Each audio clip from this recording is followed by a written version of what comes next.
follow Goa News Hub on Instagram, Facebook, and Twitter.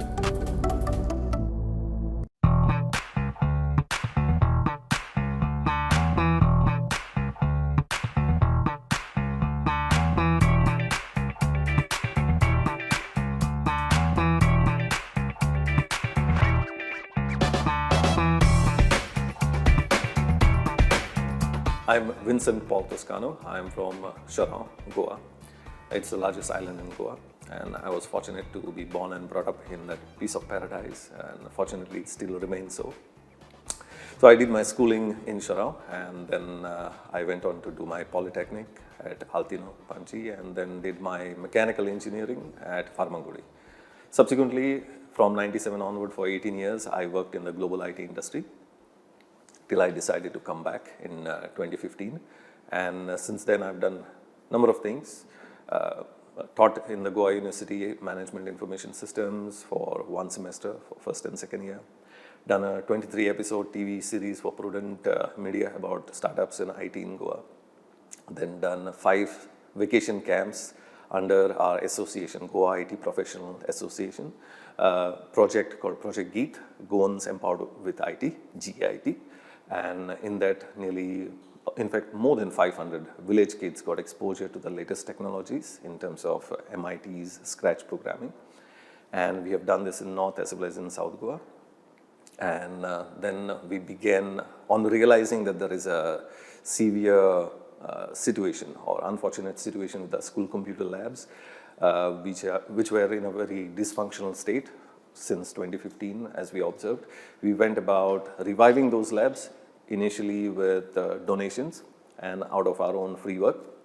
Subsequently, when I started my company, Uzurba, we did it as one of our social impact project, and we call it as RPI for schools, so Raspberry Pis for schools. And so far, as of yesterday, we have done 42 schools in which we have installed over 250 Raspberry Pi systems.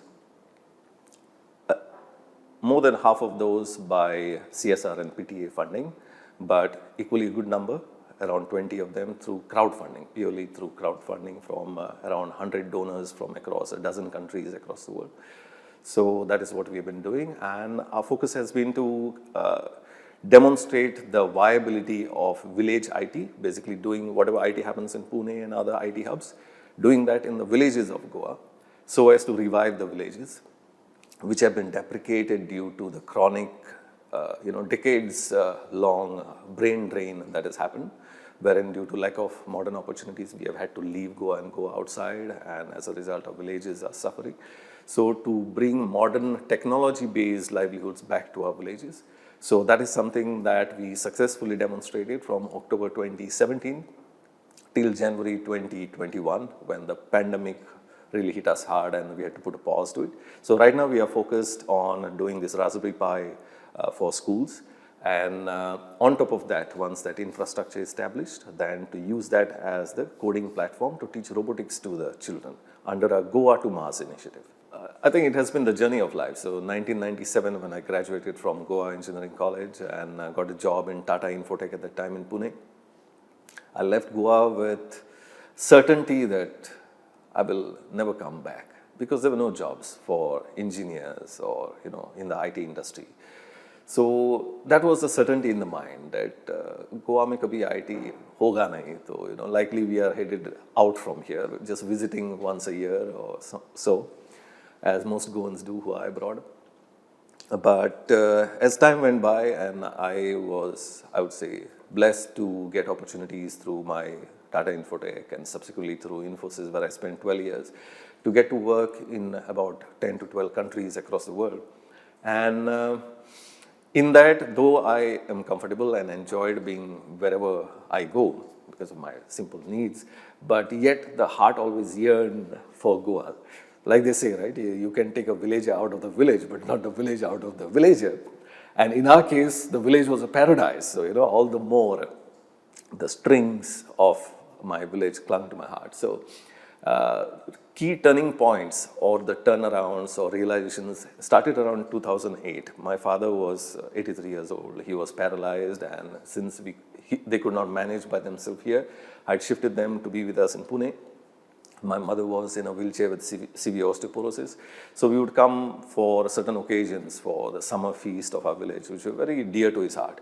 And since I was managing a large program, 100-country program in Infosys, I had no option, despite it being my vacation trip here in Goa, to be connected and working. So in those days, these are the early days of wireless internet, of 2G dongles, of Tata Indicom and all of that. So now my house and Penjim has a huge hill range in between on our island. So it's a dead zone to be connected from my place. So the only way was to, take a car and go up to the top of the hill in Sharang, from where you have a direct line of sight to Panji, and sit there in the car and be connected to the, my IT job and to manage my teams, like 100 plus member teams in Infosys across 5 locations. And that is when the realization started dawning on me that if I, with a laptop, with this connectivity, I could be talking, I could be coordinating, I could be doing what is perceived as, the global IT grade work atop that hill, where we had scavenged as, kids for cashews, cashew nuts, and kantas, and chunnas, and what all. Okay, if, in that place I could do IT, then if I could just extend it further down to my village below the hill, the connectivity, then we could do IT from my village as well. I necessarily don't need to be in Pune or anywhere else. So that is the seed of the idea of the feasibility in terms of the technical viability of trying to do IT in a village. Then as years went by, then it so happened that that conviction just grew in my mind as my parents passed away. And a point came wherein in the corporate life, I'd climbed to a point wherein politics and those skills mattered more than the core technical skills, and I was not enjoying that. So it was a kind of fading in of this urge to come back home and do something with IT that would help my village, and it was a fading out of that corporate rat race which I've been running for 18 years. So that happened. I think the final spark to that was when I attended one, similar inspiring event called Pune Inspire in Pune, I think 26th of November 2014, wherein one Assamese rock musician by the name Joy Barua performed his own composition, Assamese composition, but a rock composition. And he played it live, just on an acoustic guitar. And I could not understand what he was saying, but the whole soul of that song was so strong, and it was like, wow, if that kind of music can happen in Assamese, it kind of, just brought in a conviction that we can do lots in our Goa, which is so talented and blessed. That we should not be driven by our constraints, by what we perceive as infeasibilities. Rather, we should look at the possibilities. But because in that event, before playing that song, Joy made a point that he could have done English music, millions of viewers across the world. He could have done, he had been doing jingles in Hindi and all of that, but that was more for livelihood. But he chose to make his original music in Assamese. Reason is, he felt that his language needed fresh music and that it deserved it rightly so. Okay, so I feel similarly strongly about Kunkdi, and out of that comes then the name of our company. So Uzurba is a fusion of 2 words, Uzo and Urba. So Uzo is fire. Urba is what we call as a positive energy, enthusiasm, like when you are excited.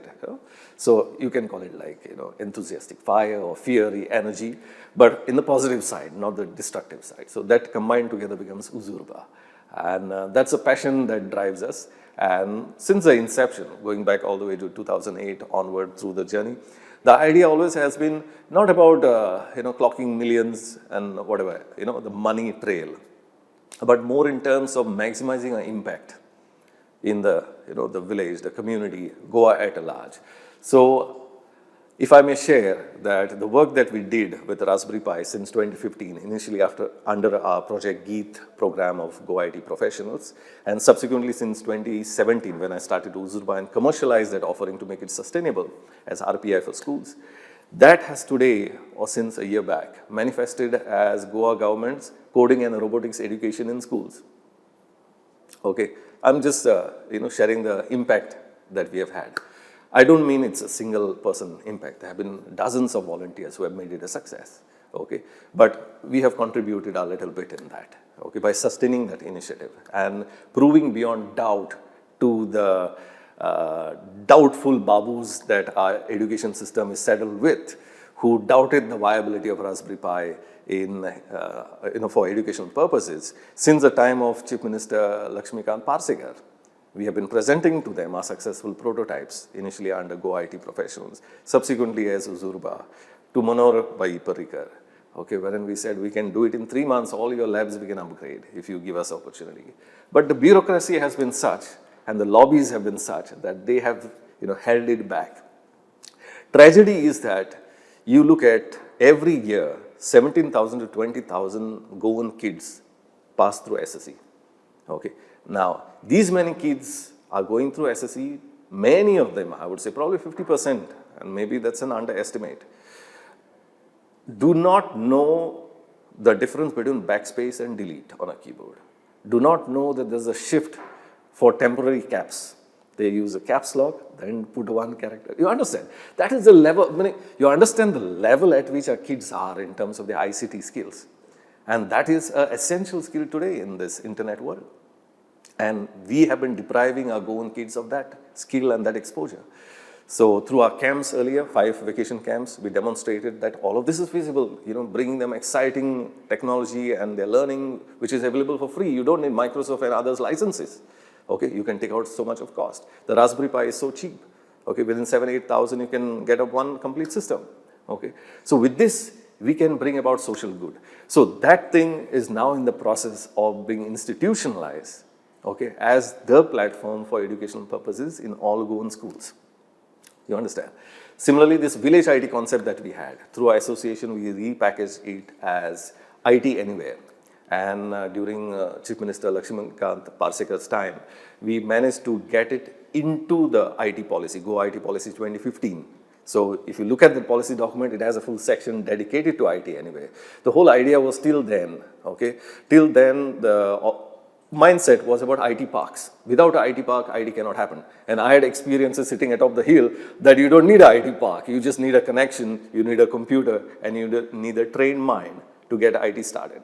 So that IT Anywhere originates or goes back to those experiences of 2008 in Shorrow Hill. Okay, so these are the impacts we have had, and we hope to continue doing this, by which we can bring about positive change. I know it is uncomfortable for politicians that social so-called activists push them to do certain things, but we believe that fight and that whole whatever uncomfortable relationship with our government or this is good, because we believe that is the true sense of Desh Bhakti, as we call it. Because if we are not to raise our nation through modern technologies, then we are going to be wasting our demographic dividend that we talk so proudly about. In the absence of skills, they are going to go down the drain. I think we already have started seeing symptoms of that decay happening, and we need to stem it. So great that the Goa government has started this CARES scheme, coding and robotics education in school, and they have done phenomenal work in the last 1 year. They've got some great people involved, and I really hope that gets institutionalized and sustained for the long term. In 10 years, you will see Goan kids who are right now in school, okay, will be changing the face of Goa. And it would no longer be a place of sycophancy and the lamedepona that we talk about. So this Raspberry Pi is a pocket-sized device. If you Google it, you'll see it's like a credit card size microcomputer. It could be just a wallet size thing that fits in our back pocket. The original intent behind the creators of Raspberry Pi, based in UK by the Raspberry Pi Foundation, was to make computing accessible to children in developing countries. Okay, so that was the original intent. Now this is, I think, more than 10 years back that they began. Since then, if I'm not mistaken, 20 or 25 million units of Raspberry Pis across its different evolving versions have been sold across the world. And it became a hot thing, a phenomenon with hobbyists. So people started using it, I think even in your line. You use it for your live telecast and your media centers. You can do n number of things because it allows you that flexibility. You can use it in desktop mode, which we use it in the school primarily to teach them the office productivity tools. You can also use it to teach robotics. So that is the beauty of this Raspberry Pi. And at one point in time, meaning the earlier versions, you could get the board for 2,500, 3,000. The latest Raspberry Pi 4 highest configuration of 8 GB RAM comes to around 7,000, just the board. Now you can understand this is so much more cost effective than the traditional high-end Intel and Microsoft licensed software-based systems. So the cost effectiveness is a huge advantage to a struggling economy like ours. Yeah, so that is one factor. Hence, for the cost and even the power utilization of one traditional CPU, you can put 2 or 3 of these. Okay. In fact, on the power side, a traditional CPU consumes 200 watts, whereas this consumes 15 watts. You can see, you can put like 10, 12 of these ones for that same power rating. As a result, we have a future possibility, near future possibility of powering our computer labs with maybe a panel or 2 above the school roof. Reason is today in Goa, especially in villages, the reliability on power is highly questionable, and that affects the children's learning. So if we just have a solar panel, maybe with a small inverter, they could be totally independent, and with this kind of low power consuming Raspberry Pi, the lab could be easily powered with a low cost solar solution.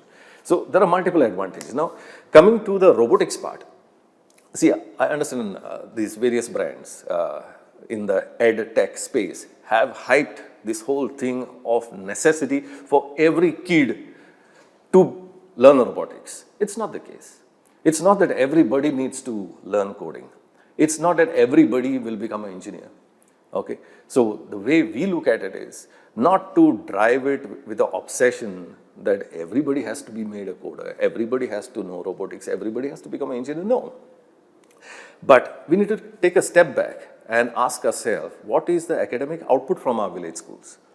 How many engineers, how many doctors, any of these premium professions, how many lawyers, okay, you talk about it, how many top-end chefs, sous chefs and so on, how many high-grade managers have our schools been producing year on year?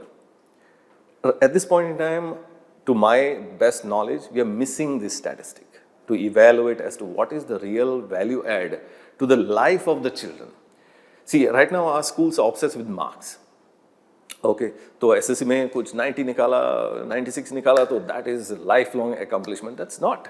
Getting 100% result for a school is considered a great achievement by the school and end in itself. No, it's about preparing these kids to face the life ahead. Now, increasingly the kids today are growing and are going to be working in a internet and computer technology world. They need to be having as an essential skill, like we teach them ABC. We don't teach kids ABC and to read and write because we want them to become poets and writers. But it's going to be an essential skill to know, at least at a basic level, what is logical thinking, what is computational thinking. So to have that understanding so that they are not lost as they go ahead. Now, out of this superset of, let's say, 100 students, there could be maybe 20, 30 students who have an aptitude for technical side, like engineering or robotics. And that is where our focus on robotics comes. So it's not to convert everybody and make them into a coder, yeah, but to target those who could be potential engineers and enable their journey. Initially through this exposure of they realizing that this is not just something that's available only to the first world kids, but the same thing that the first world kids have, I to have it here, right, sitting in this corner of Kepe and Kankona, whichever villages and talukas of Goa. Yeah? So to give them that exposure first and then enable them with guidance based on their abilities towards the right streams. It's not to force fit someone into making them engineers. Goa to Mars, that title or name that we use for this particular track is aspirational. Okay, we always say Rakesh Sharma was the first Indian to go to outer space. Kalpana Chawla and then Sunita, those ladies, they have been the first Indians to be NASA astronauts, yeah, and to be working on the ISS. My question is, who will be the first Goan to work? I mean, who is born and brought up and raised, educated in Goa, who will work on the International Space Station? Who will make it to outer space? Who will make it to Moon? Who will make it to Mars? Who will that Goan be? Okay, then we can take it down to the taluka level. From East Taluka, who will be the first one? Then down to the village level. So for me, if you ask me personally, I'm very keen, given my childhood interest in astronomy, that somewhere in some form and shape, directly, indirectly, I would enable the first kid from my Shorao Island village, okay, to make it to outer space. That would be my, fulfillment of my life.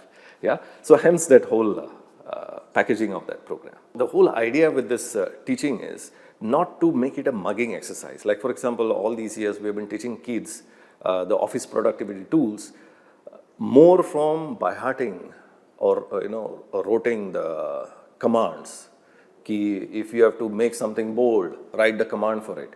It's not about kids kind of by hearting the formulas how to do things, but rather developing the thinking capabilities that given this problem to be solved or this objective to be achieved, and given these tools that I have, be it the softwares, be it the hardware, be it whatever they have at their disposal, how can I best use them to achieve that objective?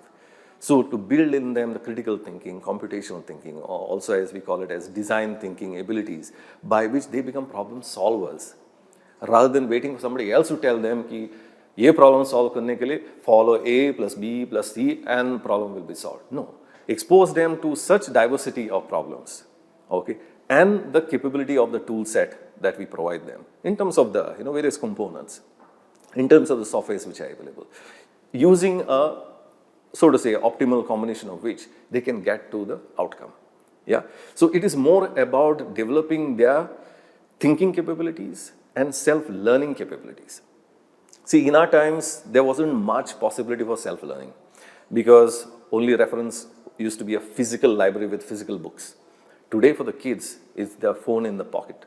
Okay, it's seconds away from they getting access to the complete knowledge, collective knowledge of the entire humanity, right? So most of the problems that we have, in a way, somebody has already experienced out in the world. It's a question of Googling it out, YouTubing it out, finding it, understanding it, adapting it to my context and applying it.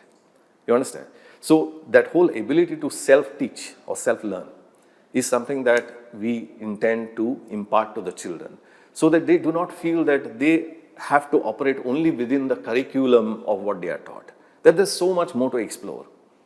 The way we would explore the birds and the worms and the trees on the hills, they need to be exploring these things which are accessible to them on the internet, rather than wasting their time just playing games and watching wasteful videos and getting off the track.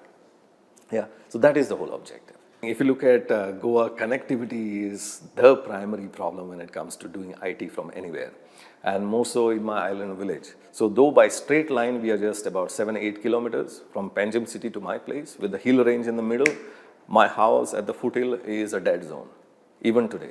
So to make a two-way call, I have to take my device and rush to the front compound if there's an incoming call, so that I can have a two-way call.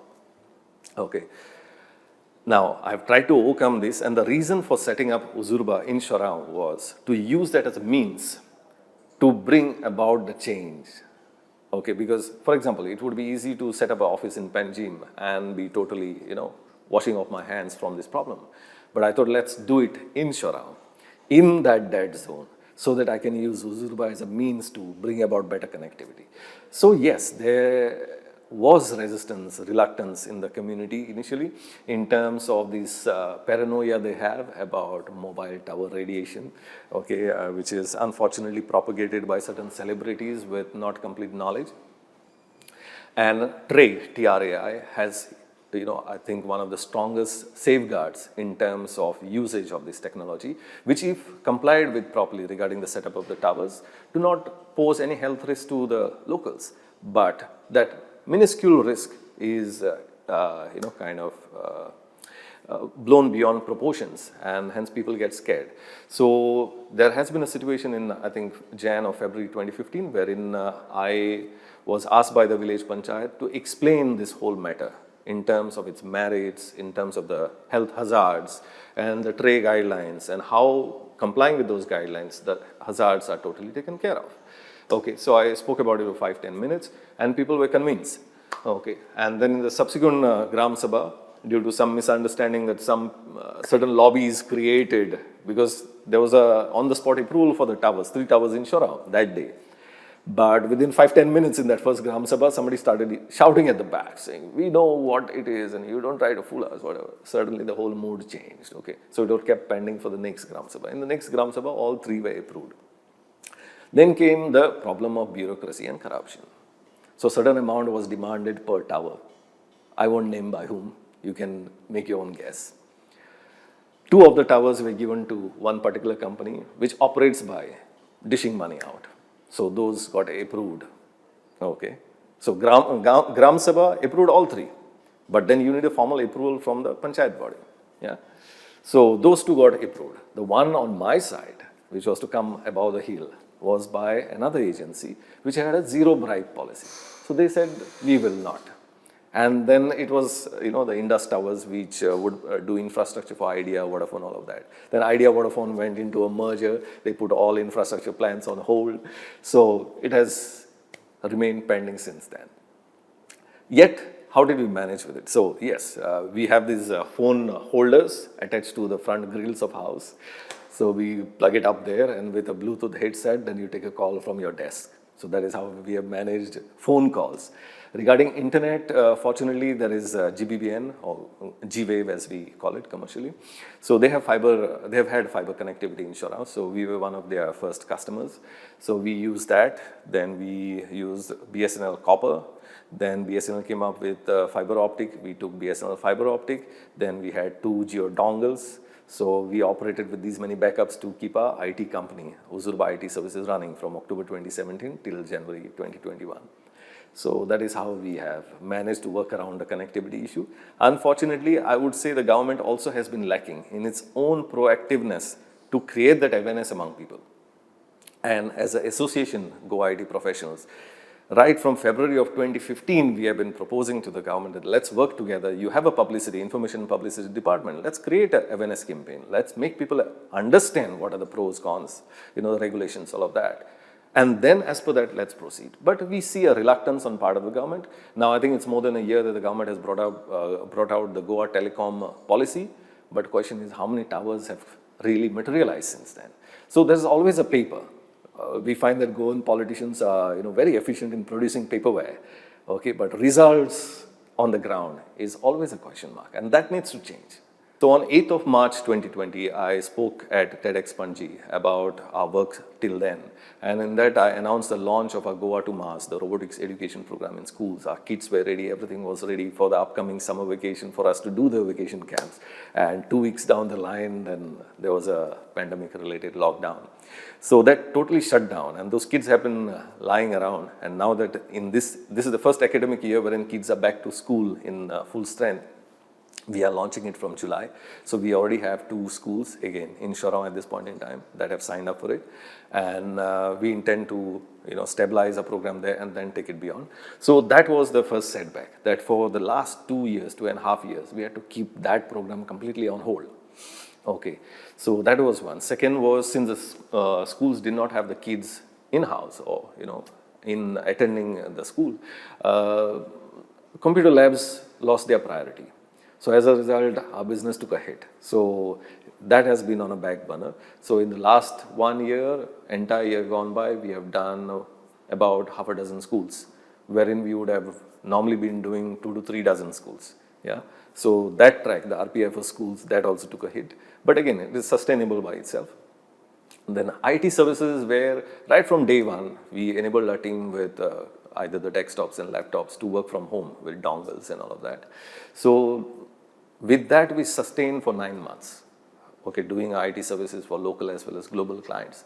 But then there were certain challenges that came up which became unmanageable. And I had to take that hard call to suspend IT services from January 2021. So we transitioned all our customers to other potential technology partners that we screen for them and enable the transition.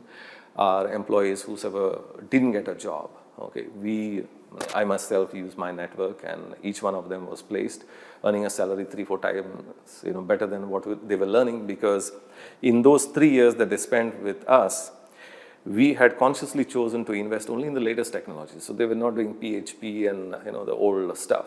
They learned Angular, Node.js, you name it, we had it, the latest stuff. Okay, so that added tremendous value to profiles of employees who were struggling to either get a job or who did not have good grades when they graduated and hence did not get entry into good companies. So this, I believe, in a way was a turning point for about 6 to 8 lives for them to get back into top gear. Regarding this startup policy of Goa, in a way I was fortunate that I was part of the formulating team. So right from the inception, the very first meeting that Mr. Manohar Parrikar conducted to launch the formulation of startup policy, I was part of it. So hence I had a hand in the content of the policy, and as a result was aware of the schemes. So in a way, you can say that's an advantage I had, that I was aware of it.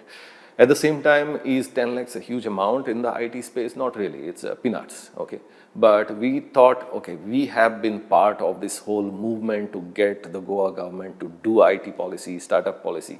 Let me go through the rigor of seeing how much it really works. So we applied for operational expenses reimbursement, then salary reimbursement, and also the seed funding of 10 lakhs. Okay, we were among the first set of 6 startups recognized by the Goa government, and probably that's the last set that Mr. Manohar Parrikar, so to say, awarded. Unfortunately, we lost him too early. So I wanted to go through that experience to see, okay, now we have a policy, we have a fanciful, material that goes with it. Okay, how well does the thing actually deliver on the ground level? And that is where that has been a huge disappointment to the extent that when a Department of IT in this case, you have officially stated 45 days as your SLA from application to its closure, either as a approval or with a rejection. You take up to 2 years, 45 days to 2 years to deliver on that. Okay. As you go along, you keep on asking, okay, now submit this document, now submit that document. So that shows that people had not thought through. And again, we are not talking about rocket science here. This is just some paperwork. Okay, fine. You might take 6 months, you might take 1 year. Now, we have just got a third tranche. Okay, but a second tranche was stuck for 1.5 years almost. And dozens of emails.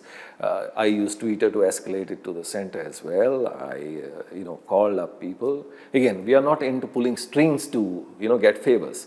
We wanted to do it as publicly as possible so that it serves as a template for, what do you say, the newbies. Because not everybody would have a connect with a minister to pull the string or some politician to get it done for them. So we wanted to do it in a professional manner. And that is where the Department of IT has been a constant disappointment. Okay, and I say not only during the previous 3 years when we had a certain IT minister, even prior to that. Okay, efficiency has always been a huge question mark. And I'm talking with reference from February 2015 onwards till now. In the last 3 months that now we have a new government, and I think the new government, having realized how narrowly they escaped into a victory, they have realized that they need to get their act together. So we see a far greater clarity and motivation on part of the Chief Minister, the IT Minister, to get things done. It is great. Goa needs it. It will look great on them as well. Right? So finally, we are seeing Department of IT starting to get their act together. And I hope they will come down to that level wherein they can, within 45 days, dispense of an application. And that is where people will, grow that confidence.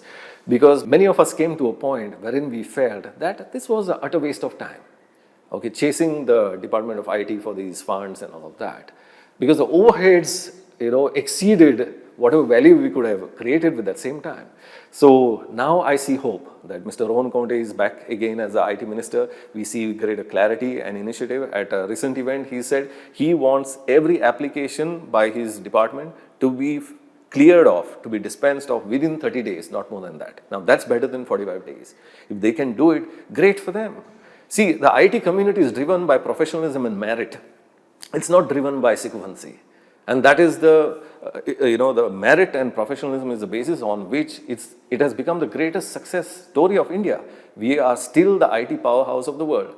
So in this industry, you can't be using the traditional political things and those methods here. So I think to gain back that confidence, IT department has to improve their performance and their efficiency in punctuality related to the dispersals. And then our kids will get interested. They also need to create awareness. They are doing quite a few things like radio advertisements and all of that, but I think much more needs to be done in terms of visiting the colleges like your college here at Don Bosco's and others, every engineering. And see, innovation doesn't have to be only engineering field. It can happen from the field of arts. For example, Wordle, the global sensation, sold for some hundreds of millions of dollars to New York Times or one of those companies. That is just a word puzzle of 6 attempts. It's purely based on a dictionary, so to say. Okay. There's no engineering required for that. So innovation and wealth creation can happen out of any field. So our government and DOIT, Department of IT, needs to make that effort to go to these colleges and make the kids aware that, Baba, this is what is happening in the world. Don't be limited only to your curriculum and that bubble that you have, that somebody will provide you a job. Nobody owes a job to any fresh grad today. You have to make yourself worthy of a job. Yeah. So that awareness is very important. That instead of job seekers, they could become job creators themselves. Yeah. In Goa, see, naturally we are not inclined, unlike Gujaratis, we are not inclined towards business or entrepreneurship. So I believe that given the scale at its disposal, the onus lies on the government in the first place, okay, to create that awareness and, build that base for greater entrepreneurship among youngsters. And with efficiency, then these newbies would get the funding and the guidance and support so that they can build a business. In terms of the hard-headedness that is needed, I think everybody needs to introspect. Do I have that in me to really persist? Persistence, they say, wins over talent. I don't know, somebody has said. So yes, that is true. But yes, at times the difficulties can be extremely high.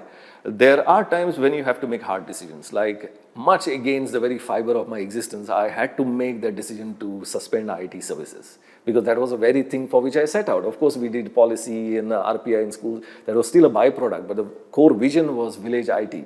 So I had to make that hard decision, heart-wrenching decision to pause it for a while.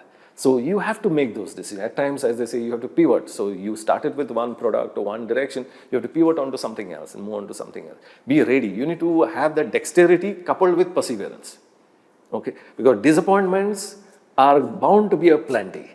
You have to take those as medals on your, collar or your chest. Yeah? And in general, inconveniences of life and bureaucracy in India still remain. So we are not like a Singapore where you can probably in 24 hours register a company and your compliances can be sorted out quickly. We still have a lot of hassles in terms of regular NOCs from Panchayat and all of that. Those hassles still exist. But believe that you are contributing to a rising India. You're not just contributing to your family and yourself making some money. You're having a greater impact. Looking at your story, others will be inspired. So it has its own ripple effect. So if you are signed up for that kind of a hardship and the satisfaction you get out of overcoming those hardships, you are in for a great journey ahead. But if you are in two minds, not sure about it, then maybe it's not for you. I'll be very honest. Yeah.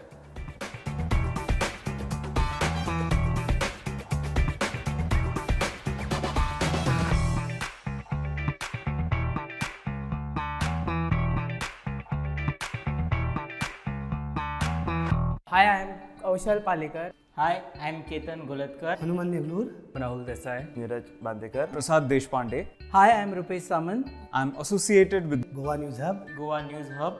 Goa News Hub. Follow us on Twitter, Facebook, and Instagram. Like us, Share us and subscribe us. download our app from Google Play Store. For latest news updates. Visit www.goanewshub.com.